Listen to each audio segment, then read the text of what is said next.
Grace, point of view. Hindi ko na mabilang kung ilang gabi akong hindi makatulog kakaisip kung paano namin mababayaran ang mga utang ni Lando. Sa tuwing hihiga ako sa manipis naming kama, habang naririnig ko yung malakas niyang hilik sa tabi ko dahil lasing na naman. Pakiramdam ko, unti-unting nauubos yung lakas ko bilang babae at bilang ina. Minsan naisip ko kung hanggang kailan ko kakayaning buhatin yung pamilyang parang ako na lang naman ang lumalaban. Maliit lang ang bahay namin sa baryo. Kapag umuulan, halos mabasa yung kalahati ng sala dahil sa tumutulong bubong.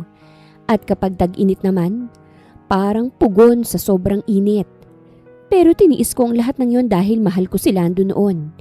Kahit sabihin pang maraming beses niya akong pinaiyak dahil sa pagsusugal at pag-iinom niya. Pilit ko pa rin kinukumbinsi ang sarili ko na magbabago rin siya balang araw. Pero habang tumatagal, parang lalo lang lumalala ang lahat. Yung maliit naming tindahan na pinundar ko noon, naisanla na niya dahil natalo raw siya sa Tong Eats. Yung motor na ginagamit sana namin para sa delivery ng paninda, naibenta rin ng hindi ko alam. At nitong mga nakaraang buwan, sunod-sunod nang dumarating yung mga taong naniningil sa bahay namin. Nakakapagod. Hindi ko alam kung ilang beses ko nang kinausap si Lando tungkol doon. Pero sa tuwing sinusubukan kong magreklamo, siya pa yung galit. Anong gusto mong gawin ko? Sigaw niya minsan habang amoy alak at pasuray-suray na umuuwi. Pinipilit ko namang dumiskarte ah. Natawa na lang ako doon sa sobrang pagod. Diskarte? Pagsusugal bang tawag mo ron? Ano bang pakialam mo kung nagsusugal ako? Kung manalo, o di paldo. Kung matalo naman, magkakautang ka na naman. Wala nang ang gatas yung anak mo nakuha mo pang magsugal. Punyemas ka yung bibig mo itiko mo yan. Wala kang tulong sa akin pabigat. At syempre, mauuwi na naman sa away. Kaya nitong mga nakaraang linggo mas pinipili ko na lang manahimik. Pakiramdam ko wala rin namang mangyayari kahit magsalita pa ako. Pero dumating yung araw na tuluyan na akong kinabahan. Bandang hapon on habang naglalaba ako sa likod ng bahay, may tumigil na sasakyan sa tapat namin. Pagtingin ko, agad kong nakilala yung itim na pick-up. Kay James. Bigla akong natigilan habang pinupunas yung basa kong kamay sa saya ko. Hindi ko alam kung bakit pero sa tuwing nakikita ko siya, pakiramdam ko lalo akong nahihiya. Matagal nang kumpare ni Lando si James. Kilala siya sa baryo bilang low-key rich. May mga paupahan, sakahan, at hardware sa bayan. Hindi siya mayabang kahit alam mong kaya niyang bilhin ang kalahati ng lugar namin kung gugustuhin niya. At sa lahat ng taong pwedeng utangan ni Lando, siya pa talaga yung pinakamalaking nautangan nito. Pagkababa ni James ng sasakyan, agad kong napansin yung seryoso niyang muka. Nakapolo siya at maayos pa ring tingnan kahit halatang galing sa trabaho. Magandang hapon. Mahina akong bate habang hindi halos makatingin ng diretsyo sa kanya. Nandyan ba si Lando? Napayuko ako bago lumunok ng laway. Wala pa. Seryoso lang siya habang nakatingin sa akin at mas lalo akong nailang dahil alam kong alam na niya siguro kung bakit wala si Lando. Nagsusugal na naman. Huminga ako ng malalim bago ako nagsalita. Pasensya ka na talaga, James. Hindi agad siya sumagot. Mababayaran din namin yan. Hiyang-hiya na talaga ako sa'yo. Nakatingin siya sa akin ilang segundo bago nagsalita. Hindi ko naman kayo minamadali. Mas lalo akong nahiya sa sinabi niya dahil ilang buwan na rin kaming puro pangako lang. Humigpit ang hawak ko sa basang damit habang pilit pinapakalma yung kaba ko. Malaki na kasi masyado Tumahimik ulit siya bago tumingin sa paligid ng bahay namin. Noong una, maliit lang yon. Alam ko namang tama siya. Kung hindi dahil sa walang tigil na pangungutang ni Lando, hindi naman lalaki ng ganun yung problema namin. Pasensya na talaga. Lahat na ginawa ko para pigilan siya sa pagsusugal niya pero wala Ayaw niya talagang magpapigil. Ako pang masama sa aming dalawa kapag pinipigilan ko siya. Sobra siyang nagagalit sa akin. Maya-maya'y narinig naming may sumisigaw mula sa kanto. Grace! Paglingon ko, nakita ko si Lando na pauwi habang may kasama pang dalawang lalaking halatang galing inuman. Pagkakita pa lang niya kay James, agad siyang napangiti ng malawak. Kumpare! Halatang lasing na naman siya habang lumalapit. Pasensya ka na ha, medyo busy lang. Napapikit na lang ako sandali sa hiya. Busy raw. Samantalang maghapon na namang nagsugal at pagkatapos nag-inom. Walang emosyon ang mukha ni James habang nakatingin kay Lando. Kailangan na nating pag-usapan yung utang mo. Bahagyang nag-iba yung mukha ni Lando pero mabilis din yung napalitan ng pilit ng ngiti. Ayos lang yan kumpare, makakabayad din ako. Kailan? Biglang natahimik si Lando. At syempre, wala na naman siyang maisagot. Ilang sandali pa'y tumingin siya sa akin na parang may naisip. Grace, tawag niya habang nakangisi. Ikaw na magsalita. Napakunot noo agad ako. Ano? Lumapit siya habang amoy alak.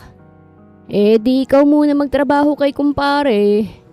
Natigilan ako kasabay ng panlalaki ng mata ko. Kahit kasambahi ka muna roon o di kaya tumulong ka dun sa farm niya para may magawa ka naman. Pakiramdam ko, parang may malamig na tubig na ibinuhos sa akin habang nakatingin sa kanya. Lando! Ano? Pansamantala lang naman eh. Ba't ba ang arte mo? Napatingin agad ako kay James na halatang hindi rin inaasahan yung sinabi ni Lando. Pero bago pa siya makapagsalita, ako na mismo yung nagsalita. Kahit gawin mo na akong alila ng isang buwan, dire-diretso kong sabi habang nakatingin kay James kahit nahihiya ako. Maglilinis ako, maglalaba o kahit na anong trabaho. Kahit tumulong ako sa farm mo, ayos lang. Basta sana sa gagawin kong yun, mababawasan naman ang utang ni Lando. Natigilan si James habang nakatingin sa akin. Grace, kung ayos lang sana sa'yo. Hindi ko alam kung ano bang iniisip niya noon. Pero parang habang tumatagal yung katahimikan, mas lalo akong kinakabahan. Maya-maya'y napabuntong hininga siya ng mabigat. Hindi mo kailangan gawin yan. Pero kailangan kong gawin. Masyado nang malaki ang utang ni Lando sa'yo Nakakahiya na. Napailing siya ng bahagya. Grace, pagod na akong habulin ng mga naniningil araw-araw. Gusto ko na matapos to. Gusto ko rin nang magkaroon ng pansamantalang trabaho. Ilang segundo siyang hindi nagsalita bago tuluyan tumangon ng mabagal. O sige. Napalunok ako habang nakatingin sa kanya. 1 buwan, dagdag niya habang kalmado yung boses. Titira ka sa bahay ko at tutulungan mo ko ron. May place ka ron para walang iistorbo sa'yo. Bigla namang napangiti si Lando na parang nanalo sa sugal.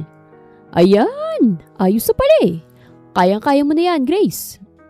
Pakiramdam ko'y gusto ko siyang murahin ng mga sandaling yon pero pinigilan ko ang sarili ko.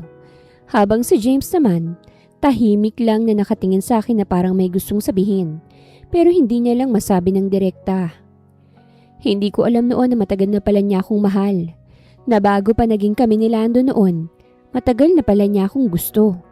Na nagpaubaya lang talaga siya dahil nauna si Lando.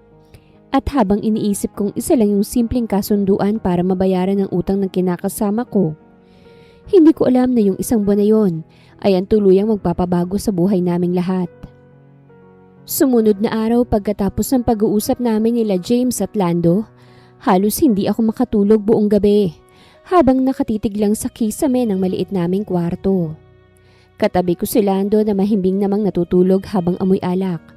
At sa kabilang gilid naman ay ang anak naming si Chloe na mahigpit akong niyayakap kahit tulog. Habang hinihimas ko yung buhok niya, hindi ko maiwasang mapaisip kung tama ba talaga yung desisyong ginawa ko. Hindi ko naman ginustong iwan pansamantalang anak ko para magtrabaho sa lugar ni James. Pero sa sitwasyon namin ngayon, pakiramdam ko wala rin akong choice dahil halos araw-araw na kaming kinakapos sa pagkain at minsan pati gatas ni Chloe. Hirap na akong bilhin dahil inuuna ni Lando ang pagsusugal at pag-iinom kesa sa pamilya namin. Bandang tanghali na ako nag-impake na ilang damit sa lumang bag ko. Nakaupo lang si Lando sa monoblock chair habang nagyoyosi sa may pintuan. Seryoso siyang nakatingin sa cellphone niya na parang normal na araw lang ang lahat. Wala man lang bakas ng lungkot sa mukha niya dahil aalis ako. Isama mo na rin yung mga makakapal mong damit, sabi niya habang hindi man lang ako tinitingnan. Baka matagal ang karon. Napahinto ako sandali habang hawak yung maliit na damit ni Chloe. Hindi ko alam kung bakit pero may kung anong sumikip sa dibdib ko sa paraan ng pagsasalita niya. Parang wala lang talaga sa kanya. Naaalis ako ng matagal. Lando, mahina akong tawag habang nakatingin sa kanya. Okay lang talaga sa'yo na umalis ako? Na umalis kami ng anak ko? Saglit siyang napatingin sa akin bago nagkibit balikat. Uy, ano bang magagawa natin? Kailangan mabayaran yung utang mo. Gigil akong napahawak sa ulo ko. Oo, utang mo na akong magbabayad. Kapal na mukha mo. Bahagya siyang natawa bago humithit ng yosi. Ano na naman ba yan? Mag-aaway pa ba tayo? Hindi na ako sumagot dahil pakiramdam ko kahit magsalita pa ako, wala rin namang mangyayari. Minsan talaga, nakakapagod magmahal ng taong parang matagal ka nang hindi pinapahalagahan. Hindi naman ganun si Lando noon. Noong nagsisimula pa lamang kaming dalawa, masipag naman siya't maalaga.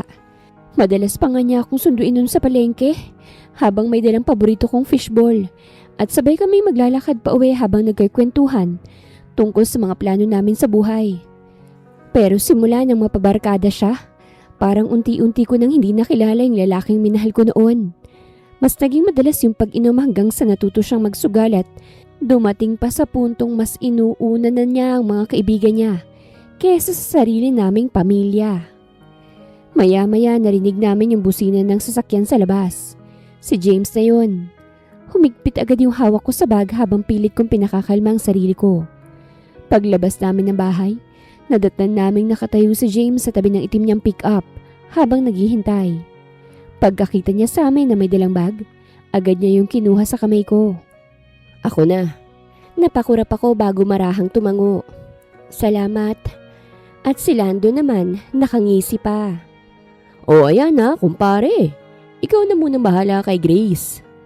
Hindi ko alam kung bakit pero gusto ko siyang murahin ng malakas at sipain sa muka. Parang wala man lang siyang pakialam na aalis ako.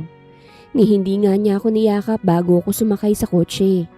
Pagkasakay ko sa pickup ni James, hindi ko na napigilang mapasilip sa bintana habang pinanonood yung bahay namin na unti-unting lumalayo. Habang tumatagal yung biyahe, mas lalo kong nararamdaman yung bigat sa dibdib ko. Seryoso lang si James habang nagdadrive at hindi rin niya ako pinilit na magsalita. Kaya mas lalo kong na-appreciate yun dahil magulo talaga yung isip ko ng mga oras na yon. Makalipas ang halos 1 oras na biyahe, nakarating kami sa bayan kung saan naroroon yung farm at ang mga negosyo nila. Noong una akala ko simpleng bukid lang yung pupuntahan namin. Pero nagulat ako nang makita ko kung gaano kalawak yung lugar. May malalaking puno ng mangga, rambutan at lansones. Habang sa kabilang side naman ay mga tanim na gulay. Napangangakong napatingin sa paligid habang bumababa ng sasakyan. Ang laki pala rito, sabi ko habang yakap ang anak ko. Bahagyang napangiti si James habang kinukuha yung bag ko. Mas malaki pa dati yan. Habang naglalakad kami, napansin kong may ilang trabahador na bumabati sa kanya ng magalang. Magandang umaga, boss. Tahimik lang siyang tumatango habang dire-diretsyong naglalakad. Maya-maya, huminto kami sa harap ng isang maliit pero maayos na bahay na medyo hiwalay sa malaking bahay niya. Dito ka muna titira. Napatingin ako sa bahay bago muling tumingin sa kanya. Ako lang mag-isa rito? Tumango siya. Mas magiging komportable ka rito kaysa sa main house para hindi ka mailang kung sakaling may gusto kang gawin. Kapag magtatrabaho ka na, may mag-aalaga ng anak mo. Naku, nakakahiya naman. Parang mas lalo ka pang nagkaroon ng expenses sa akin. Siyempre babayaran mo pa yung mag-aalaga sa anak ko. Wala namang kaso yun sa akin. Gusto ko lang din tulungan ka. Hindi ko alam kung bakit pero gumaan ng konti yung pakiramdam ko sa sinabi niya. Hindi kasi ako sanay nakasama sa bahay yung lalaking halos hindi ko pa kayang tingnan ng diretsyo minsan dahil sa hiya. Pagpasok ko sa loob, mas lalo akong nagulat dahil maayos at malinis yung maliit na bahay. May sariling kusina, maliit na sala, at maaliwalas na kwarto. Kumpleto sa gamit. Hindi mo kailangang mahiya rito, sabi ni James habang inilalapag yung bag ko. Parang bahay mo na rin to habang nandito ka. Napakurap ako habang marahang tumatango. Salamat James, maraming salamat talaga. Kinabukasan Agad akong nagsimula sa mga gawain ko roon. Noong una, simpleng paglilinis lang sa malaking bahay niya at pag-aayos ng ilang gamit sa farmhouse. Pagkatapos noon, tinuruan ako ng isa sa mga trabahador kung papaanong mamitas ng prutas ng maayos para hindi masira yung mga bunga. Hindi naman ganun kadali yung trabaho pero mas gusto ko pa rin yun kesa sa araw-araw akong nakikipag-away kay Lando ng dahil sa pera. Habang tumatagal, parang mas payapa yung pakiramdam ko doon. Payapa ang paligid at parang tunog lang ng hangin at mga puno yung naririnig ko. Walang sigawan, walang amoy alak, at walang gabing naghihintay ako kung uuwi pa ba si Lando o hindi. Minsan habang namimitas ako ng rambutan kasama yung ibang trabahador, bigla na lang dumating si James dala yung malamig na tubig. Magpahinga na muna kayo. Napatingin agad sa kanya yung ibang workers habang natatawa. Boss, spoiled si Grace ah. Agad akong nahiya habang tinatanggap yung tubig. Pero hindi naman sumagot si James at tahimik lang na tumingin sa akin. Huwag kang masyadong magpapagod. Napakurap ako bago alanganing ngumiti. Ayos lang ako. Tinitigan niya muna ako sandali bago tumango. At sa totoo lang, hindi ko alam kung bakit pero lalo kong napapansin yung pagiging maalaga niya. Hindi niya ako tinatratong utusan at hindi rin niya pinaparamdam na may utang na loob akong dapat bayaran. Kaya lalo akong nahiya nang minsang inabutan niya ako ng sobre matapos ang isang linggo. Ano ito? Tanong ko habang nakatingin sa kanya. Sahod mo. Nanlaki agad yung mata ko. Ha? Pero hindi ba pambayad ko na yung pagtatrabaho ko rito? Bakit may pasahod ka pa sa akin? Masyado na yatang makapal ang mukha ko. Seryoso ang mukha niyang nakatingin sa akin bago sumagot. Trabaho pa rin yan, Grace. Napailing agad ako. Hindi na kailangan. Dapat nandirito lang ako para mabayaran ang utang ni Lando. Kailangan. Para may pera kang sarili. Itabi mo yan at huwag ipaalam kay Lando. Dahil siguradong kukunin lang niya yan kapag nalaman niyang may pera ka. Sa susunod na linggo, mag-open ka ng bank account. Para doon ko ide-deposit ang sahod mo. Hindi ko na napigilang mapayuko dahil pakiramdam ko. Matagal nang walang taong nagsasabi sa akin ng ganon. Sa bahay kasi namin, pakiramdam ko, lagi na lang akong pagod at kulang. Pero kay James, kahit papano may halaga yung ginagawa ko. Habang tumatagal akong nakatira sa lugar ni James, napagtanto ko kung gaano nakalayo yung dating Lando sa lalaking minahal ko noon. Habang si James na inaalagaan yung mga tao sa paligid niya, si Lando naman parang mas lalo pang naging masaya nung nawala ako sa bahay namin. Mabilis na lumipas ang 2 linggo ko sa lugar ni James. At habang naroroon ako, napagtanto kong iba yung buhay na meron doon kumpara sa buhay na iniwan ko sa baryo namin. Hindi naman marangya yung maliit na bahay na tinutuluyan ko, pero maayos, tahimik, at higit sa lahat, walang sigawan gabi-gabi. Doon lang ako nakakatulog nang hindi kinakabahan kung may darating na namang naniningil o kung uuwi na namang lasing si Lando sa kalagitnaan ng gabi. Masaya rin si Chloe sa lugar na yon. Madalas ko siyang nakikitang naglalaro sa bakuran habang hinahabol yung mga manok o kaya nakikipagkulitan sa anak ng isa sa mga trabahador sa farm. Mas magana rin siyang kumain ngayon kumpara dati. Kaya kahit papano gumagaan yung pakiramdam ko habang pinapanood siya. At kapansin-pansin din ang pagkakaroon ng laman ni Chloe. Medyo tumaba na siya at hindi na payat na payat. At habang maayos yung lagay namin ni Chloe, mas lalo namang nagiging magulo yung isip ko tungkol kay Lando. Dahil habang ako, halos mabali na yung likod sa pagtatrabaho para mabawasan yung utang niya, siya naman parang walang balak na magbago. Halos gabi-gabi pa rin siyang nagiinom sa baryo. At minsan kapag tumatawag siya sa akin, halata pang lasing. Isang gabi habang nagpapahinga ako sa maliit na sala matapos magligpit ng mga gamit, biglang tumunog yung cellphone ko. Pagtingin ko sa screen, pangalan ni Lando yung nakita ko. Napabuntong hininga ako bago sinagot. Bakit? Mahinang sabi ko dahil tulog na si Chloe.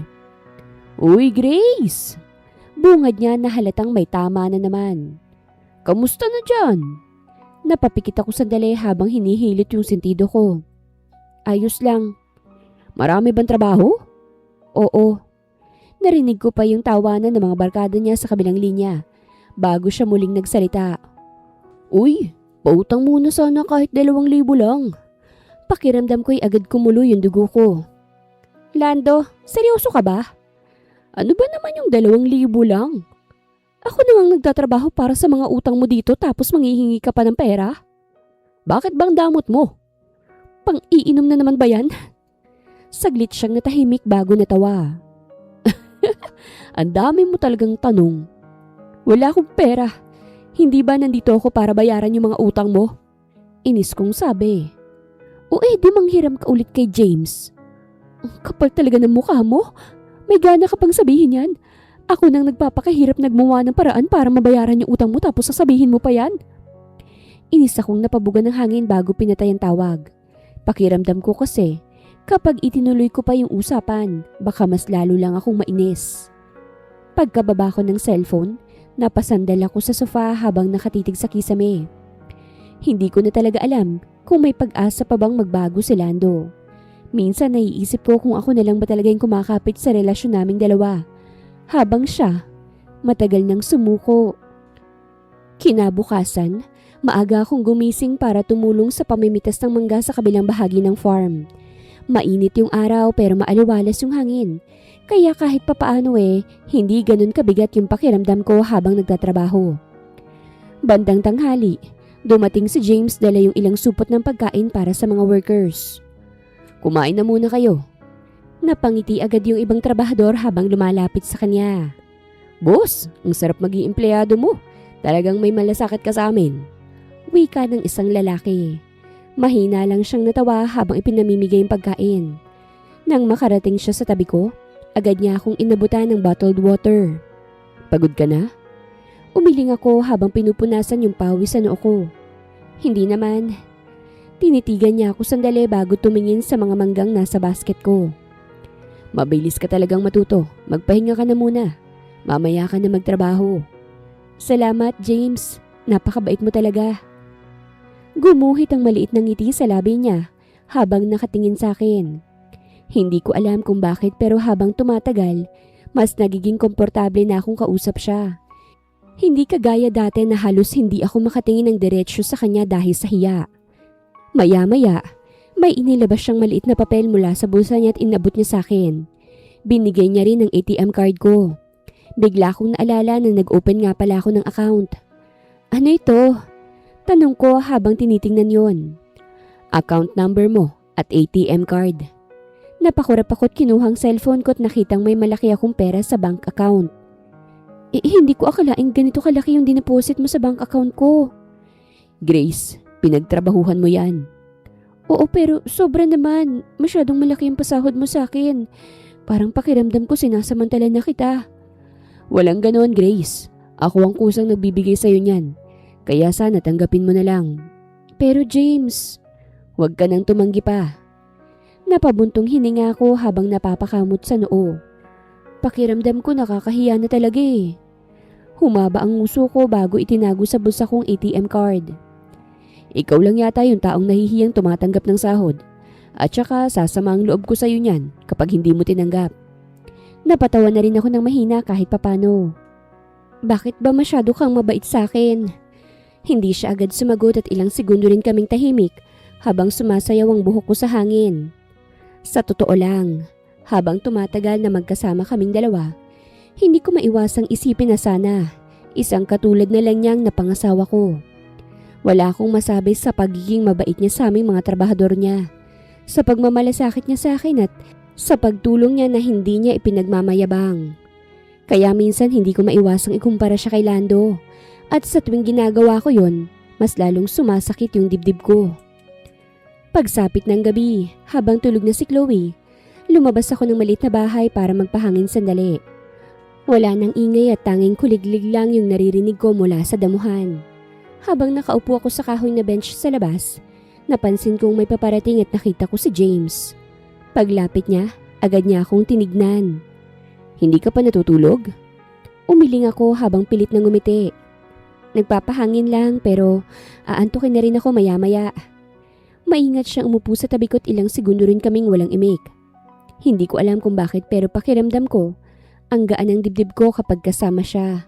Parang hindi ko kailangang mag-isip kung papaano ka kikilos kapag nasa harap mo siya. Maya-maya napabuntong hininga ko. Napalingon siya agad sa akin. May iniisip ka? Noong una gusto ko sanang sabihin na wala pero ewan ko ba. Siguro dahil matagal ko nang kinikimkim lahat ng pagod at sama ng loob ko. Bigla na lang akong napasalita. Pakiramdam ko, pagod na ako. Nanatili siyang nakatitig sa akin. Hindi ko maintindihan si Lando eh. Habang ako ginagawa ko lahat para mabawasan yung utang niya, siya parang wala lang. Parang alipin lang ang tingin niya sa akin. Napahawak ako sa noo ko habang pilit inaayos yung boses ko. Minsan nga iniisip ko kung mahal pa ba niya ako o nasanay na lang siya na nandyan na ako. Na baka wala na talaga siyang pagmamahal sa akin. Hindi siya sumingit at hinayaan niya lang akong magsalita. Pakiramdam ko kasi kahit na anong gawin ko, hindi pa rin sapat para sa kanya. Siguro dapat nag-asawa na lang siya ng isang mayamang babae para hindi siya nahihirapan sa buhay. Tutal, batugan siya. Tahimik lang si James habang nakikinig. Sa totoo lang, iyon ang isa sa mga dahilan kung bakit mas madali ako mag-open up sa kanya. Hindi siya mahilig magbida o manghusga. Nakikinig lang talaga siya. Hindi siya mahilig sumingit sa nagsasalita. Nakakainis na talagang buhay ko. Nakakapagsisi na walang kwentang lalaking na pangasawa ko. Hindi ikaw yung problema, Grace. Napakurap ako habang napatingin sa kanya. Sadyang hindi lang marunong magpahalaga si Lando. Siyang tunay na problema. Huwag mong sisihin ang sarili mo. Hindi ko alam kung bakit pero gumaan ng konti yung dibdib ko sa sinabi niyang yon. Siguro dahil matagal ko nang gustong marinig mula sa ibang tao na hindi lahat ng mali sa relasyon namin ay kasalanan ko. Napayuko ako habang tahimik na pinupunasan yung mata ko. Maya-maya, marahan niyang hinawakan yung balikat ko't inilapit ako sa kanya. Hindi ako umiwas. Sa totoo lang, matagal ko nang hindi nararamdaman yung ganong klase ng comfort mula sa isang tao. Tahimik lang kaming dalawa roon habang nakasandal ako sa kanya. Pakiramdam ko, hindi ko kailangang pasanin ng mag-isang lahat ng pagod at sama ng loob na matagal ko nang kinikimkim. Mabilis ding lumipas ang 3 linggo ko sa lugar ni James. Hindi ko na maitatanggi sa sarili ko na kakaibang nararamdaman ko sa tuwing magkasama kami. Sobrang caring niya at akala mo asawa ko siya kung asikasuhin ako. Na dapat sana akong maging alipin niya pero hindi ganon ang nangyari. At habang tumatagal kaming magkasama sa isang lugar, mas lalo kong napapansin yung mga simpleng bagay tungkol sa kanya. Kapag maaga akong gumigising para maglinis sa malaking bahay, minsan, nadatnan ko nang may nakahandang almusal sa mesa para sa amin ni Chloe. Kapag naman sobrang init habang nagtatrabaho ako sa farm, bigla na lang may nagdadala ng malamig na juice o pagkain para sa akin. Noong una akala ko isa lang yun sa mga utos niya sa mga trabahador. Pero kalaunan, napapansin kong siya mismo yung nag-aasikaso minsan. Isang umaga habang naguhugas ako ng pinggan sa maliit na bahay, biglang dumating si James dala yung ilang grocery bags. Napalingon agad ako sa kanya. Ano yan? Inilapag niya yung mga supot sa mesa bago sumagot. Bumili ako ng gatas at biscuits para kay Chloe. Nanlaki agad yung mata ko. James, nakakahiya naman. Masyado mo na yata kaming ini-spoiled. Nakangiti siyang nagkibit balikat habang tinatanggal yung relo niya. Ano naman? Deserve niyong mag-ina. Napabuntong hininga ko habang isa-isang tinitingnan yung mga pinamili niya. May mga prutas pa at ilang gamit na alam kong para sa amin. Parang masyado mo na kaming inaalagaan. Mahina siyang natawa bago sumandal sa mesa. Masama ba yun? Siguro wala namang masama kasi hindi naman yun magawa sa inyo ni Lando. Kaya ako na lang ang gagawa. Napailing ako habang hindi mapigilang ngumiti. May kung anong kilig akong nararamdaman sa loob ko. Hindi ko rin alam kung kailan nagsimulang maramdaman ng ganun. Siguro dahil sa loob ng ilang linggo, hindi niya sa akin kailanman pinaramdam na pabigat kami ng anak ko. Kahit si Chloe, sobrang bilis maging komportable sa kanya. Minsan nga habang naglalaro kami sa bakuran, bigla na lang itong nagtatakbo papunta kay James kapag dumarating siya galing bayan. Uncle James! At si James naman, kahit pagod galing trabaho, bubuhatin pa rin agad si Chloe habang kinakausap ito. Isang hapon habang nagdidilig ako ng halaman sa gilid ng maliit na bahay, Dumating si James sakay ng pickup niya. Pagkababa niya, agad siyang nilapitan ni Chloe habang may hawak na maliit na laruan. "Tingnan mo!" Excited nitong sabi habang ipinapakita yung laruan. Malawak lang nang ngumiti si James habang nakikinig sa kwento ng anak ko, na halos hindi na humihinga sa kakasalita. Habang pinanonood ko silang dalawa, hindi ko maiwasang makaramdam ng kung anong kirot sa dibdib ko. Kasi habang nakikita kong maalaga si James kay Chloe, mas lalo kong naaalala kung gaano kadalang yung gawin ni Lando sa sarili niyang anak. Madalas kasi noon, kapag umuwi si Lando galing inuman, tulog na si Chloe. At kahit gising naman to, mas inuuna pa niyang makipagkwentuhan sa mga barkada, kesa lambingin yung anak namin. Napabuntong hininga na lang ako habang tahimik silang pinanonood. Maya-maya, napalingon si James sa akin. "Bakit?" Napakurap ako bago umiling. "Wala." "Ano nga? Hindi ako naniniwalang wala lang yun. Nakikita ko sa mga mata mong malalim ang iniisip mo." Huminga ako ng malalim bago tumango. "Natutuwa lang kasi ako sa inyong dalawa ni Chloe. Parang natural lang sa'yo na alagaan ng anak ko, na para bang ikaw ang tatay niya. Si Lando, hindi ganyan kay Chloe. Bihirang-bihira niya itong laruin. Madalas niya pang pagalitan si Chloe kapag nilalaro siya nito nilalambing, na para bang naiirita siya sa anak namin." "Hayaan mo na ang taong yun. Huwag mo na siyang isipin pa. Wala ka nang magagawa kung ganun siya." Sa totoo lang, pakiramdam ko habang tumatagal, mas lalo ako nagiging komportable sa buhay na meron kami roon. At iyon yung bagay na kinakatakot kong aminin sa sarili ko. Dahil kahit na anong pilit kong ipaalala sa sarili ko na pansamantala lang ang lahat ng yon, parang unti-unti na akong nasasanay na andyan lang si James sa tabi namin ni Chloe. Madalas na rin niya kaming ayaing lumabas. Minsan sa palengke sa bayan, minsan kakain lang sa maliit na restaurant o kaya mag-iikot sa plaza kasama si Chloe. Kapag magkakasama kaming tatlo, minsan hindi ko maiwasang mapansin yung tingin ng ibang tao sa amin. Parang isa kaming totoong pamilya. At nakakainis dahil habang tumatagal, mas lalo akong nasasanay sa pakiramdam na yon. Isang gabi, niyaya niya kaming maghapunan sa maliit na restaurant sa bayan. Matapos kaming mamili ng gamit ni Chloe. Habang kumakain kami, abalang-abala si Chloe sa pagkukwento kay James tungkol sa nakita niyang malaking stuffed toy sa kabilang tindahan. "Tapos pink pa!" Sabi nito habang masiglang kumakain. Mahina lang na tumatawa si James habang nakikinig.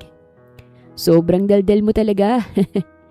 Napangiti ako habang pinanonood silang dalawa. Maya-maya, napansin kong nakatingin na pala sa akin si James. "O ano?" Umiling siya habang may tipid ng ngiti sa labi. "Wala." Hindi ko alam kung bakit pero bigla akong nailang, kaya't agad akong napaiwas ng tingin. At sa mga simpleng sandaling ganoon, mas lalo kong nararamdaman yung delikadong parte ng sitwasyon namin. Dahil habang tumatagal, hindi na lang simpleng pasasalamat yung nararamdaman ko para kay James. Na parang nagugustuhan ko na talaga siya. Kaya minsan, sinasadya kong dumistansya ng konti. Pero habang ginagawa ko yun, mas lalo ko namang napapansin kung gaano kalayo na yung loob ko kay Lando. Sumunod na araw, naisipan kong dalawin si Lando sa baryo dahil halos ilang linggo na rin siyang hindi nagpapakita kahit kay Chloe.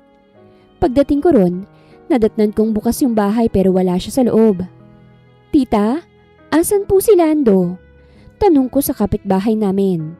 Napatingin sa akin yung matanda bago nag-alangang sandali. "Nandun yata sa inuman sa kanto." Napabuntong hininga ko bago dumiretso doon.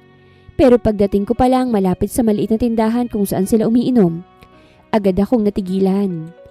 Nandun si Lando. Nanlaki ang mata ko dahil nakaupo sa kandungan niyang babae at para akong sinaksak nang maghalikan sila. Pakiramdam ko, biglang nanlamig ang buong katawan ko habang nakatayo lang sa gilid. Hindi agad ako napansin ni Lando dahil sobrang abala siya sa babae. Nakapatong pa yung kamay niya sa hita nito habang umiinom.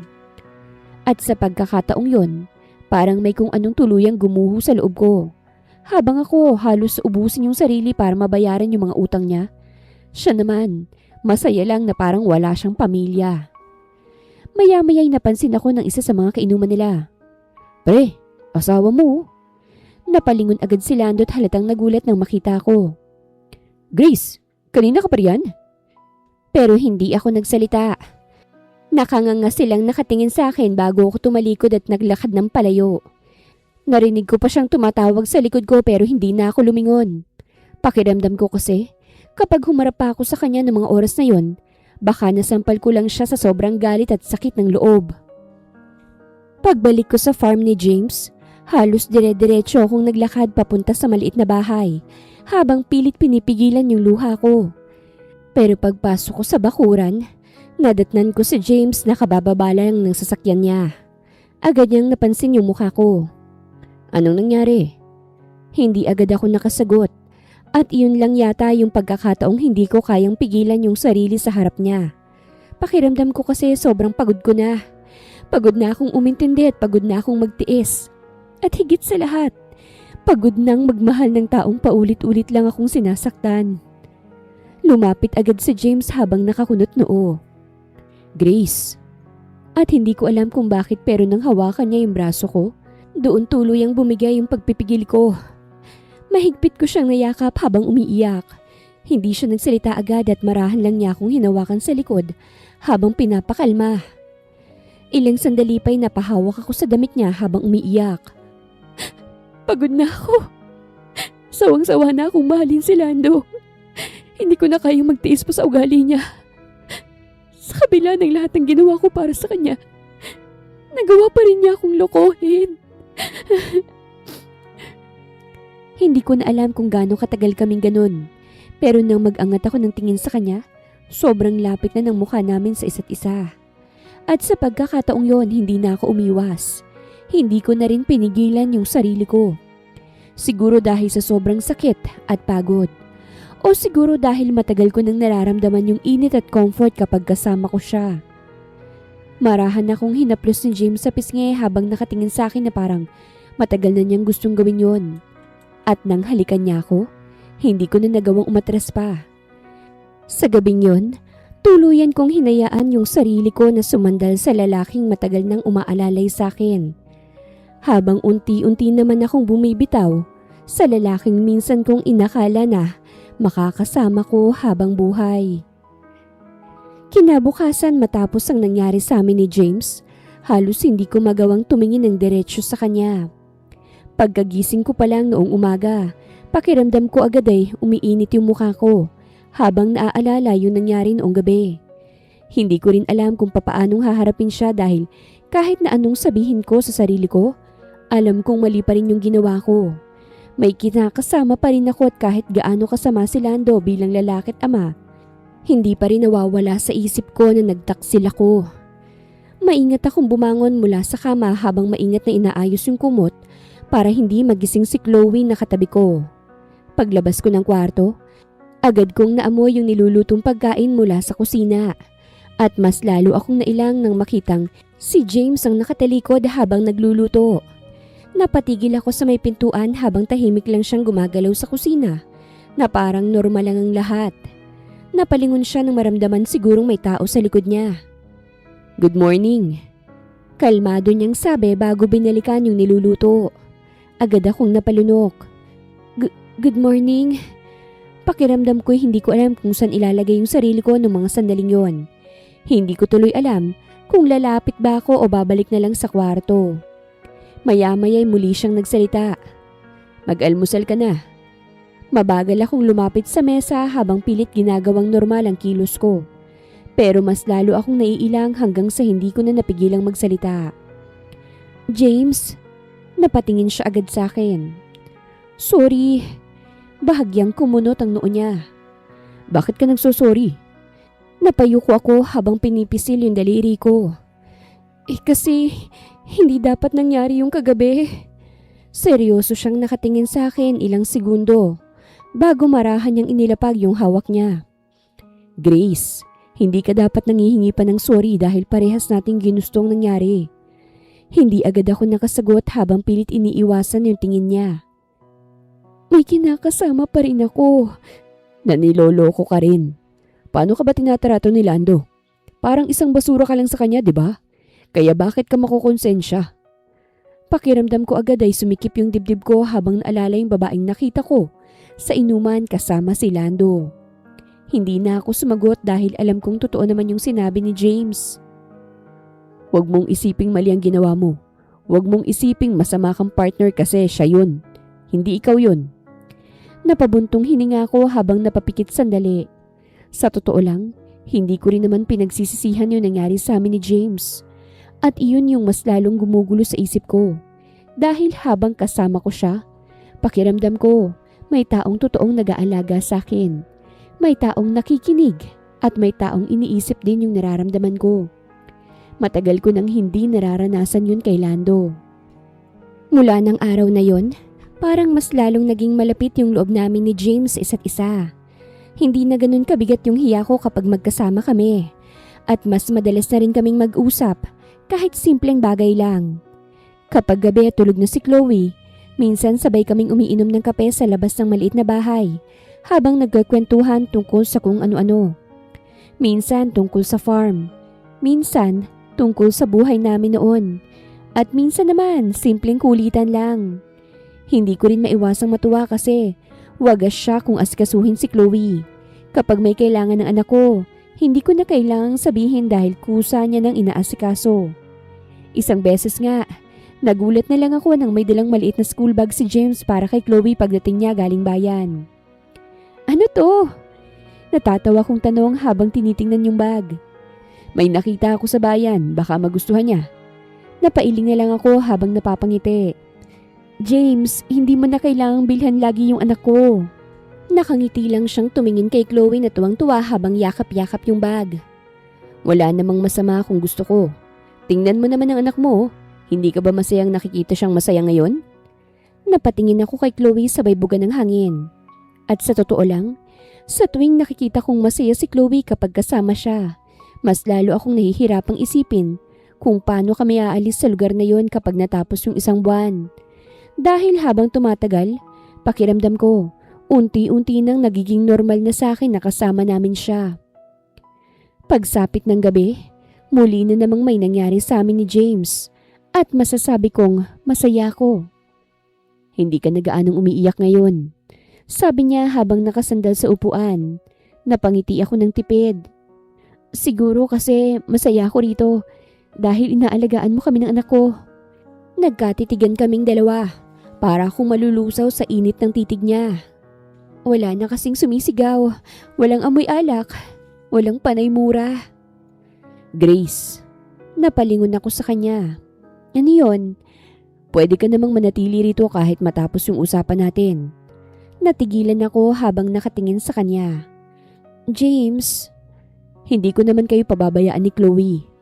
Napabuntong hininga ako habang napapailing ng mahina. Huwag mo kong sanayin sa ganyan. Bahagya siyang ngumiti. Bakit? Dahil baka mahirapan na akong umalis. Malamlam ang mata niyang nakatingin sa akin. At dahil doon ay may kung anong kumirot sa dibdib ko. Alam kong pati si Chloe ay malulungkot kapag bumalik na kami sa baryo.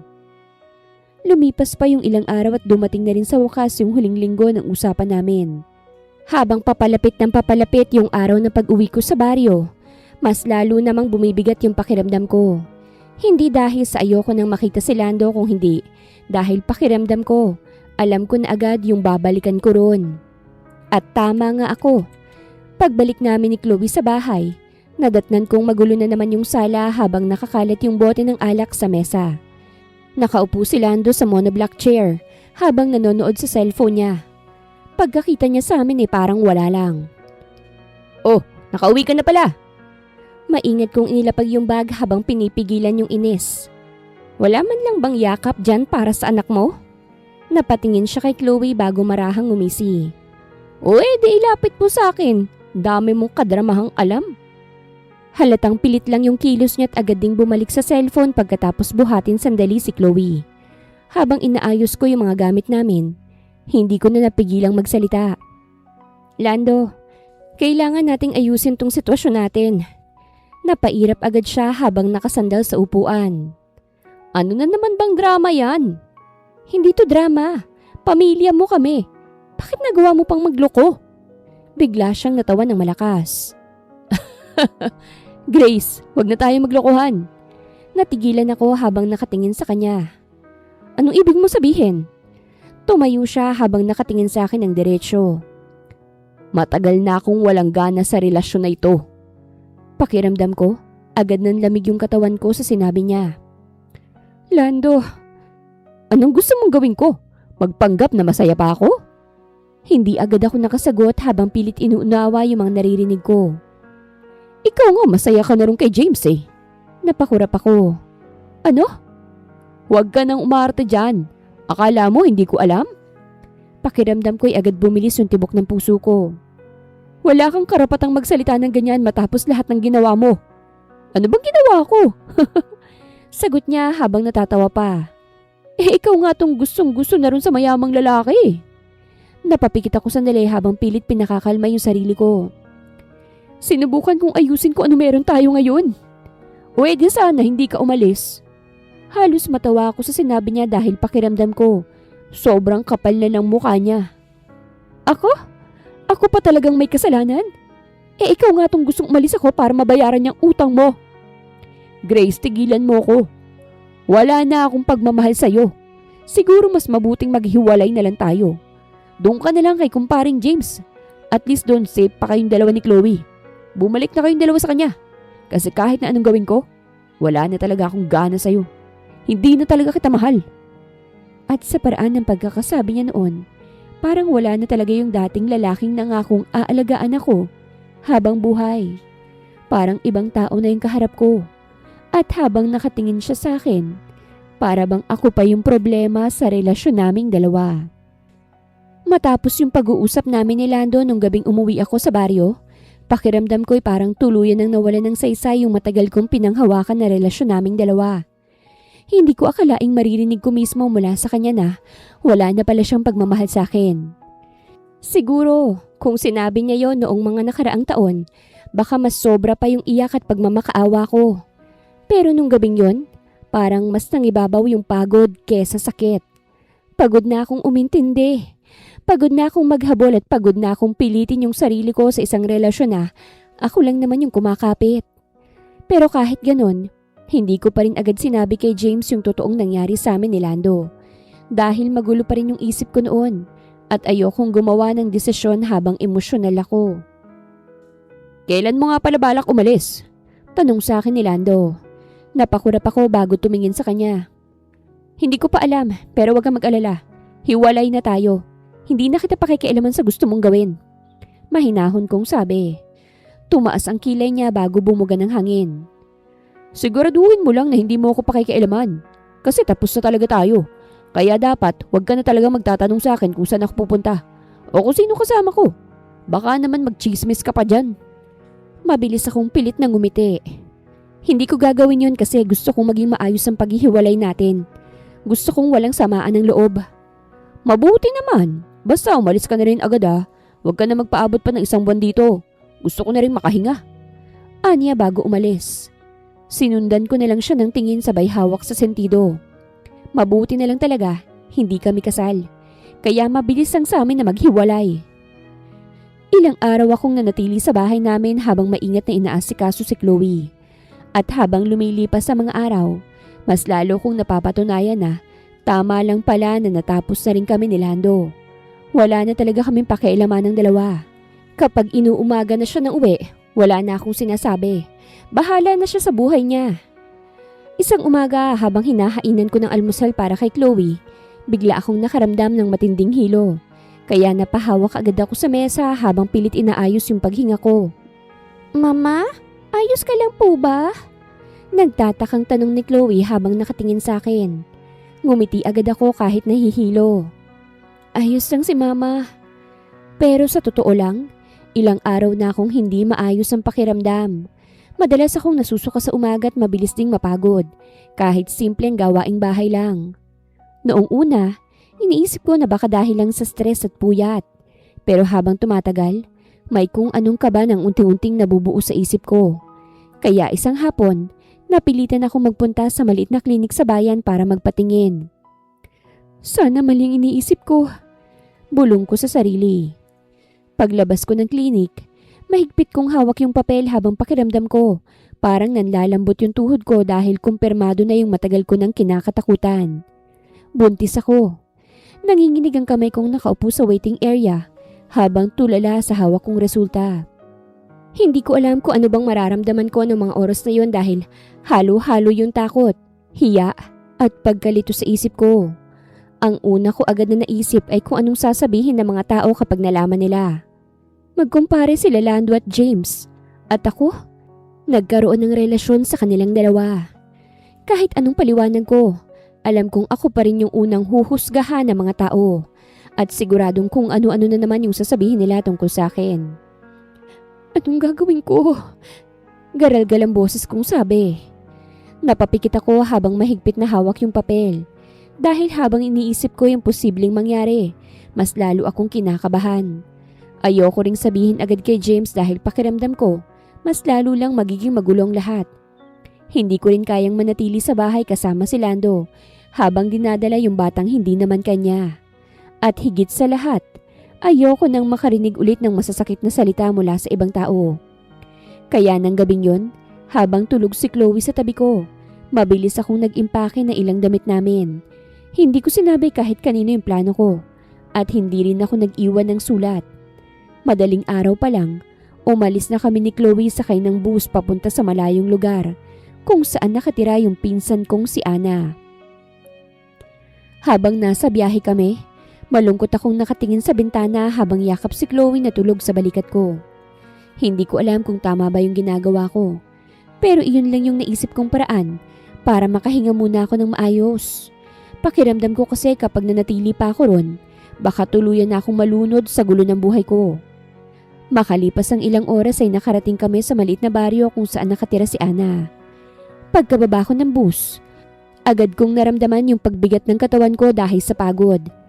Mabagal akong naglakad papunta sa maliit nilang bahay habang hawak yung bag at karga si Chloe. Pagdating ko ron, nadatnan kong nagdidilig si Ana sa harap ng bahay nila. Pagkakita niya sa akin, agad siyang natigilan. "Grace?" Napangiti ako ng pilit kahit pagod na ako. "Pwede bang makitira muna kami rito ng anak ko?" Agad niyang ibinaba yung hawak niya at lumapit sa akin. "Anong nangyari sa'yo?" Napabuntong hininga ko habang pilit pinipigilan yung pagod at emosyon na matagal ko nang kinikimkim. Pagkatapos, doon ko na sinabi sa kanyang lahat. Hindi na siya nagtanong agad at mabilis niya akong pinapasok sa bahay nila. Maliit lang yung bahay ni Ana pero maayos at malinis. Pagkapasok pa lang namin, agad niyang pinaghanda si Chloe ng pagkain. Habang ako naman nakaupo lang sa gilid. Maya-maya umupo siya sa harap ko habang seryoso ang mukha niya. "Grace, ayos lang sa akin na dito na muna kayo. Huwag mo munang isipin yung sasabihin ng ibang tao." Napakagat ako sa labi ko habang pilit pinipigilan yung luha ko. "Nahihiya ako sa'yo. Pasensya ka na talaga. Naging abala pa kami sa'yo." "Baliw, ano ka ba? Ayos lang yun. Alam mo namang nag-iisa na lang din ako sa buhay. Wala akong kasama rito. Wala naman akong jowa kasi wala pa ako sa mood. Huwag mong isipin na magiging pabigat kayo." "Maraming salamat, Ana. Hindi ka naman masamang tao. At saka siya naman ang nagloko. Pero siguro dapat sabihin mo rin dun kay James na may anak kayo." Mabilis akong umiling. Parang hindi ko kayang sabihin ngayon Siguro sa susunod na lang. Sigurado akong magiging magulong lahat at marami magsasabi na malandi ako. "Huwag kang ganyan, hindi ka malandi. Nagkamali ka lang ng taong minahal at nagkataon lang na kumpare niyang lalaking nagpasaya sa'yo at nagpahalaga sa'yo. Kaya hindi mo dapat sisihin niyang sarili mo. Ang dapat mong gawin, tatagan ng loob mo, lalo na't may anak ka pang umaasa sa'yo." Hindi ko na napigilang mapayuko dahil pakiramdam ko, matagal ko nang gustong marinig yun mula sa ibang tao. Sa mga sumunod na araw, nanatili kami ni Chloe sa bahay ni Ana. Tinulungan niya akong makapagpahinga at kahit maliit lang yung kinikita niya sa pagtitinda, hindi niya ipinadama sa akin na pabigat kami. Minsan siya pa mismo yung bumibili ng paboritong tinapay ni Chloe, habang ako naman tumutulong sa gawaing bahay at sa maliit niyang tindahan.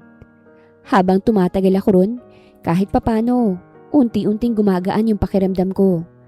Panay ang tawag at message sa akin ni James pero ni isa, wala akong sinasagot. Pinutol ko muna ang lahat ng magiging komunikasyon namin dahil hindi ko pa alam kung kailan ko masasabi sa kanyang may anak na kami. James' point of view. 3 taon kong hinahanap si Grace matapos siyang mawala na parang bula. Hanggang ngayon hindi ko pa rin makalimutan yung araw na pumunta ako sa maliit na bahay niya sa farm at nadatnan kong wala na siya ron kasama si Chloe. Akala ko nung una, baka bumalik lang siya sa baryo nila. Pero nang puntahan ko naman yung bahay nila ni Lando, doon ko nalaman na matagal na pala silang naghiwalay. Mas lalo lang ako naguluhan dahil kahit si Lando, wala ring alam kung nasan si Grace. Nung una galit yung nararamdaman ko. Hindi dahil iniwan niya ako kung hindi dahil hindi man lang siya nagsabi. Pakiramdam ko kasi, isang araw maayos kaming magkasama tapos bigla na lang siyang nawala ng walang paliwanag. Pero habang tumatagal, napalitan din yung galit ng pag-aalala. Dahil kilala ko si Grace. Hindi yun basta aalis ng ganun kung hindi siya sobrang natatakot o nasasaktan. Wala ka pa rin bang balak na mag-asawa? Tanong sa akin ng kaibigan kong si Ian. Wala. Si Grace lang ang mahal ko at naniniwala akong magkikita pa kami. May diin kong sabi. Paano kung hindi na kayo magkikita? Dapat humanap ka na ng mapapangsawa mo. Tumatanda ka na. Ilang taong ka na ba? 40? 41? Dapat may sarili ka ng pamilya. Hayaan mo na ako, Ian. Mahahanap ko rin si Grace. At kung hindi ko man siya mahanap, kusa siyang dadalhin ng tadhana patungo sa akin. Kaya hindi ako tumigil sa paghahanap sa kanya. Minsan nagpupunta ako sa mga kamag-anak nilang kilala ko. At minsan naman, nagtatanong ako sa mga dating kapitbahay nila. Pero walang may alam kung saan talaga siya nagpunta. At habang lumilipas yung mga araw, mas lalo ko lang nare-realize na wala talaga akong ibang babaeng gustong makasama kung hindi si Grace. May mga taong nagpakilala sa akin noon at may mga babaeng pilit lumalapit lalo na nang malaman nilang wala na si Grace sa buhay ko. Pero ni isa sa kanila, wala akong ginustong seryosohin. Dahil kahit na anong pilit kong mag-move on, si Grace pa rin talaga yung hinahanap ko. Kaya noong mga panahong yun, mas ibinuhos ko na lang yung oras ko sa trabaho at sa pagpapalawak ng negosyo. Para kahit papano, hindi ako tuluyang mabaliw kakaisip sa kanya. Hanggang sa dumating yung araw na hindi ko inaasahan. Nasa mall ako noon dahil may meeting ako tungkol sa bagong hardware branch na balak naming itayo. Pagkatapos ng usapan, naisipan kong dumaan muna sa grocery dahil may ilang gamit na kailangan sa farm. Habang naglalakad ako sa may supermarket, wala naman akong ibang iniisip noon kung hindi yung trabaho. Pero bigla akong napahinto nang may makasalubong akong batang lalaki na siguro nasa 1 o 2 taong gulang pa lang. Maputi siya, malalaki yung mata, at sobrang pamilyar ng muka. Napakunot noo agad ako habang nakatingin sa batang abalang nakahawak sa maliit na shopping cart. Hindi ko maipaliwanag, pero pakiramdam ko parang may kung anong humila sa akin para titigan siya. Maya-maya, may babaeng lumapit sa bata habang may hawak na ilang grocery items. At halos mawala yung hininga ko nang makita ko kung sino yon. Walang iba kung hindi si Grace. Pakiramdam ko, ilang segundo akong natigilan habang nakatingin lang sa kanya. Mas mahaba na ang kaunti yung buhok niya ngayon at mas payat siya kumpara dati. Pero siya pa rin talaga yon. Pag-angat niya ng tingin, agad din siyang natigilan nang makita ko. Halos namumutla yung mukha niya habang nanlalaki yung mga mata. James! Pakiramdam ko ang dami kong gustong sabihin ng mga sandaling yon. Pero wala akong mailabas agad na salita. 3 taon ko siyang hinanap at 3 taon ko siyang gustong makita ulit. Kaya ngayong nasa harap ko na siya, parang hindi agad nagsisinkin sa akin yung lahat. Grace, iyon lang halos yung nasabi ko habang nakatitig sa kanya. Matagal kaming nagkatitigan hanggang sa mapansin kong kinakabahan na siya. Napatingin ako sa batang nasa tabi niya at mas lalo akong natigilan nang mapansin kong hawig na hawig ko yung bata. Pakiramdam ko, agad bumilis yung tibok ng puso ko habang nakatingin sa kanya. Anak mo? Tanong ko habang hindi inaalis yung tingin sa bata. Napakagat agad siya sa labi habang halatang nag-iisip kung anong isasagot. Maya-maya, marahan siyang tumangot doon ko tuluyang naramdaman yung kaba sa dibdib ko. Hindi ko alam kung bakit pero pakiramdam ko. Alam ko na agad yung sagot kahit hindi pa siya nagsasalita. Napalunok siya ng laway bago muling tumingin sa kanya. Grace, anak ko ba siya? Hindi agad siya nakasagot at ilang segundo siyang nakayuko. bago ko nakita yung unti-unting pamumuo ng luha sa mata niya. Oo, anak natin siya. Pakiramdam ko, parang may lakas na tumama sa dibdib ko habang nakatitig sa kanya. Hindi ko alam kung ano bang unang naramdaman ko noon. Gulat, saya, o panghihinayang dahil 3 taon na may anak pala ako at hindi ko man lang alam.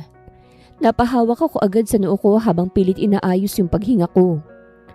Grace, bakit hindi mo sinabi sa akin na nagkaroon pala tayo ng anak? Napaiyak na siya habang pinupunasan yung mata niya. Natakot ako nun eh. Nakatingin lang ako sa kanya habang nagsasalita siya. Pakiramdam ko kasi sobrang gulo na ng lahat. Ayoko nang makarinig ng masasakit na salita mula sa ibang tao. Siyempre, kumpare ka nila Ando. At magiging marumi ang tingin sa akin ng lahat kapag nalaman nilang nagkaroon tayo ng anak. Napabuntong hininga ko habang pilit inuunawa lahat ng nangyari. At kahit nasasaktan ako dahil hindi niya agad sinabi sa akin yung tungkol sa anak namin, hindi ko rin kayang magalit ng tuluyan. Habang nakikita ko yung itsura niya dahil hindi rin naging madali yung mga pinagdaanan niya. Ilang sandali pa, napatingin ulit ako sa bata na tahimik lang na nakahawak sa damit ni Grace. Habang curious akong tinitingnan. Ano pangalan niya? Nathan. Malawak akong napangiti habang nakatingin sa anak ko. Hanggang ngayon parang hindi ko pa rin maprocess ng maayos yung katotohanang may anak pala ako. Maya-maya, napansin kong mas lalo pang naiiyak si Grace. Sorry kung hindi ko sinabi sa'yo agad. Napailing agad ako bago marahang lumapit sa kanya. Huwag ka nang mag-sorry, Grace. Galit ako noong una pero mas nangibabaw yung pag-aalala ko sa'yo. Alam kong naging mahirap sa'yo ang lahat, kaya hindi mo agad sinabi sa akin. Kaya naiintindihan kita. Wala kang dapat ikahingi ng sorry. Mahina siyang umiyak habang nakayuko. Marahan kong hinawakan yung kamay niya. Tingnan mo ko. Nag-angat siya ng tingin habang namumula yung mata niya. Wala pa akong asawa. Natigilan siya habang nakatingin sa akin. Ikaw pa rin yung mahal ko. Kahit ilang taon nang lumipas. Kahit maraming babae ang sinusubukan akong akitin. Walang nagtagumpay sa kanila. Ikaw lang kasi talagang mahal ko, Grace. Ikaw lang ang laman ng puso ko. At sa wakas, dumating na ang araw na pinakakaasam-asam ko. Ang makita kang muli. Pakiramdam ko, mas lalo siyang naiyak sa sinabi ko at sa mga sandaling yun. Kahit gaano katagal kaming nagkahiwalay, wala pa rin talagang nagbago sa nararamdaman ko para sa kanya. Napatingin ako kay Nathan bago muling tumingin kay Grace. Gusto kong mabuo tayo. Napakurap siya habang nakatingin sa akin. James, lalayo tayo kung kailangan. Kung ayaw mo nang bumalik sa lugar na maraming nakakakilala sa atin, aalis tayo. Mag-uumpisa tayo sa ibang lugar kasama yung mga bata. Kasama yung mga anak natin. Hindi ko nahahayaan pang masaktan ka ulit. Poprotektahan ko kayo. Matapos kong sabihin yun, nakita kong parang gumaan ng konti ang mukha niya. Pagkatapos, niyakap ko siya ng mahigpit. Kinagabihan, sinamahan niya ako sa bahay ng pinsan niyang si Ana para kunin yung ilang gamit nila. Doon ko rin unang nakausap ng maayos ang pinsan niyang tumulong sa kanya sa loob ng 3 taon. Habang nasa sala kami, napatingin ako kay Ana. Salamat sa pagtulong sa kanila. Napailing agad siya habang natatawa ng mahina. Pamilya ko naman sila, kaya wala yun. Pero kahit ganun, hindi pa rin ako pumayag na wala man lang maibigay sa kanya. Kinabukasan ay inayos ko agad yung malaking tulong pinansyal para kay Ana bilang pasasalamat sa pag-aaruga niya kila Grace at Nathan nung wala ko. At habang pinapanood ko sila Grace at ang mga bata na abalang nag-aayos ng gamit nila para sa aming pag-alis, pakiramdam ko sa wakas. Pagkatapos ng mahabang panahon ng pagkawala at paghahanap, unti-unti nang bumabalik sa akin yung pamilyang matagal kong inasam. Makalipas ang ilang buwan matapos kaming lumipat sa ibang lugar kasama sila Grace at ang mga bata, pakiramdam ko, doon pa lang talaga nagsimulang maging payapa yung buhay naming lahat. Malayo yun sa baryong kinalakihan namin, kaya wala halos nakakakilala sa amin. Walang chismis, walang nangingialam, at walang matang nakatingin sa bawat kilos namin. Yun din siguro yung unang pagkakataon na nakita kong talagang nakakahinga ng maayos si Grace. dahil hindi na siya kinakabahan sa sasabihin ng ibang tao. Maraming salamat, James, kasi hindi ka sumuko sa akin. Walang anuman. Ganun kita kamahal, Grace. Kaya talagang hinintay kong pagkakataong makasama kita ulit. Payapa yung buhay namin roon at masaya. Nag-enroll si Chloe sa maliit na private school malapit sa subdivision, habang si Nathan naman ay halos dikit lang ng dikit kay Grace buong araw. Ako naman, nagpatayo ng bagong branch ng hardware sa syudad para hindi ko na kailangang bumalik pa sa dati naming lugar. Paminsan-minsan ay dumadalaw rin si Ana, at sa tuwing nandoon siya, mas nagiging maingay yung bahay dahil sa kulitan nilang dalawa ni Grace. Habang tumatagal kami magkasama sa iisang bahay, nalaman kong iba pala talaga kapag may pamilya. Yung tipong pag-uwi mo galing trabaho, may naghihintay sa'yo sa hapag. May batang tatakbo para salubungin ka. At may babaeng magtatanong kung kumain ka na ba. Mga simpleng bagay na dati hindi ko naman iniisip. Pero ngayon, yun na yung pinaka-importante sa akin. Isang gabi habang natutulog na yung mga bata, nadatnan ko si Grace sa kusina habang nag-aayos ng ilang plato. Nakasandal ako sa may pintuan habang pinanonood siya. Napalingon siya nang mapansin akong nakatingin. Bakit? Napangiti ako ng malawak. Wala naman. Gusto ko lang na pagmasdan ka. Napailing siya habang nagpapatuloy sa ginagawa. Minsan, ang weird mo talaga. Bakit naman? Masyado ka kasing maganda kaya ang sarap mong pagmasdan. Sus, talagang inuto mo pa ako ah. Hindi kita inuuto, talagang maganda ka. Kaya hindi ko mapigilan ang sarili kong titigan ka ng matagal. Matagal akong lumapit sa kanya bago marahang kunin yung plato sa kamay niya. Ako na rito. Napakunot noo agad siya. Wag na, pagod ka galing trabaho. Ipinatong ko yung plato sa lababo bago tuluyang humarap sa kanya. Grace? Napatingin siya agad sa akin. Yes? Ilang segundo muna akong natahimik habang nakatingin sa kanya. Hindi ko alam kung bakit pero kahit ilang beses ko na yung naisip, parang kinakabahan pa rin akong sabihin ng diretsyo. Pakasalan mo ko. Halos matigilan siya habang nakatingin sa akin. Ha? Napatawa ako ng mahina dahil sa ekspresyon niya. Seryoso ako. Namula agad ng bahagya yung mukha niya habang napapailing. James, ano? Ayaw mo ba akong pakasalan? Napabuntong hininga siya habang napapahawak sa noo. Hindi ko lang ine-expect. Nagulat lang ako sa sinabi mo. Ngumiti ako ng tipid bago marahang hawakan yung kamay niya. Grace, gusto kong ayusin ang lahat. Gusto kong mabuo na talaga tayo. Na maging akin ka ng legal. Ayokong makuha ka pa ng ibang lalaki. Baka makapatay ako. Mahina siyang natawa. Sigurado ka ba na gusto mo akong pakasalan? Kahit may anak na ako sa una. Bakit naman hindi? Anong masama ron? James, ang dami nang nangyari. Mahina akong natawa bago hinaplos yung pisngi niya. Alam ko. Kaya nga gusto kong bumawi sa'yo. At wala akong pakialam sa mga nangyari sa'yo noon. Ang mahalaga sa akin ay ang mangyayari ngayon. Hindi na siya agad nakasagot. Ilang sandali, marahan na lang siyang tumango habang naiiyak. Matapos ang mahabang panahon, pakiramdam ko wala nang kulang. Mahal na mahal kita, Grace. Mahal na mahal din kita. Natawa ko ng mahina bago siya maingat na hinalikan sa labi. Hindi na naming pinatagal pa yung kasal. Gusto ko sana ng malaking seremonya para kay Grace. Pero siya mismo ang nagsabing gusto niya ng simple lang. Wala ngang ibang bisita bukod kay Ana. Kaya isang umaga, nagtungo kami sa isang maliit na simbahan sa bayan. Kasama sila Chloe, Nathan at si Ana. Habang nakatayo ako sa harap ng altar at pinanonood si Grace na naglalakad papalapit sa akin, suot yung simpleng puting damit. Pakiramdam ko, parang unti-unting bumabalik lahat ng mga panahong nawala sa amin. Simple lang yung ayos niya pero para sa akin, siya na yung pinakamagandang babaeng nakita ko. Pagdating niya sa harap ko, agad kong hinawakan yung kamay niya. Namumula yung mata niya habang pilit pinipigilang umiyak. Bakit ka naiiyak? Natatawa kong bulong. Napatawa rin siya habang pinupunasan yung mata niya. Ewan ko, siguro masaya lang ako ng sobra. Malawak akong nakangiti habang nakatingin sa kanya.